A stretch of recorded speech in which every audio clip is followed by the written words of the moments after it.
तो चलिए आज समझते हैं कि कला कैसे एक ही देवता के दो बिल्कुल अलग-अलग, एकदम जुदा रूपों को हमारे सामने रखती है। ये एक बड़ा सवाल है ना? कि एक ही शक्ति, एक ही ईश्वर, एक तरफ तो परम शांत है और दूसरी तरफ दुनिया को बचाने के लिए एक्शन में भी है। कला हमें इसी गहरे सवाल के अंदर झांकने का मौका देती है। तो चलिए सबसे पहले उस रूप को देखते हैं जो हमें गहरी शांति और ब्रह्मांडीय स्थिरता का एहसास कराता है। देखिए, ये जो शब्द हैं, ये कोई हमारी अपनी व्याख्या नहीं है। सोर्स खुद इस तस्वीर को सबसे शांत और दिव्य कहता है। मतलब ये सिर्फ एक पेंटिंग नहीं है, ये एक एहसास है, एक अवस्था है। और ये शब्द हमें इसे समझने की पहली सीढ़ी देते हैं। इस दृश्य को अनंत शयन कहते हैं। इसमें हर एक चीज शांति और ठहराव को दर्शाती है। भगवान विष्णु आराम कर रहे हैं, शेषनाग उनका बिस्तर बने हैं, चारों तरफ विशाल क्षीर सागर है, माँ लक्ष्मी उनके चरणों में बैठी हैं। हर एक तत्व मानो कह रहा हो कि सब कुछ स्थिर है, सब नियंत्रण में है। तो यहाँ पर जो समझने वाली बात है वो ये है कि असली शक्ति किसी एक्शन में नहीं, बल्कि इस शक्तिशाली स्थिरता में है।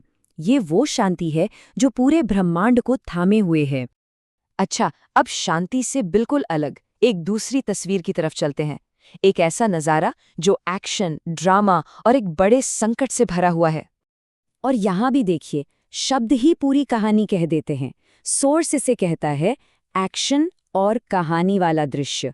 ये उस शांति के एकदम उलट है जो हमने अभी-अभी देखी। यहाँ दिव्यता का एक बिल्कुल एक्टिव, एक कर्मयोगी रूप हमारे सामने आने वाला है। और ये तस्वीर सीधे सीधे एक्शन का एक पल दिखाती है। ये है मत्स्य अवतार, जहां भगवान खुद एक बड़ी बाढ़ से इंसानियत को बचाने के लिए आगे आते हैं, एक विशाल मछली का रूप लेकर, तूफानी समंदर के बीच ऋषियों की नाव को बचाते हुए। तो यहाँ देवता आराम नहीं कर रहे हैं, बल्कि वो तो इस बचाव और अस्तित्व की कहानी में एक्शन के केंद्र में है। वो असली हीरो हैं। तो सवाल ये उठता है कि ये दो बिल्कुल अलग-अलग तस्वीरें, एक आराम की और एक एक्शन की, ये एक साथ कैसे जुड़ती हैं? ये स्लाइड सब कुछ साफ कर देती है। एक तरफ है अनंत शयन, जो ब्रह्मांड के शांत पालक हैं, और दूसरी तरफ है मत्स्य अवतार, जो दुनिया को बचाने वाले सक्रिय रक्षक हैं। और यहीं पर असली बात छिपी है। ये दो अलग-अलग विचार नहीं हैं, बल्कि एक ही दिव्य शक्ति के दो जरूरी पहलू हैं।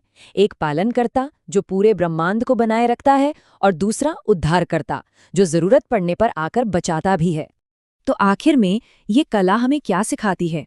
ये दिखाती है कि दुनिया को समझने के लिए हम कितनी गहरी और जटिल कहानियां बनाते हैं। ये सिर्फ एक देवता की कहानी नहीं है, बल्कि ये संतुलन और हस्तक्षेप, शांति और संकट के बीच दुनिया के चलने के तरीके को समझने की एक कोशिश है। और कला में वो ताकत है जो हमें इन दोनों सच्चाइयों को एक ही फ्रेम में देखने का मौका देती है।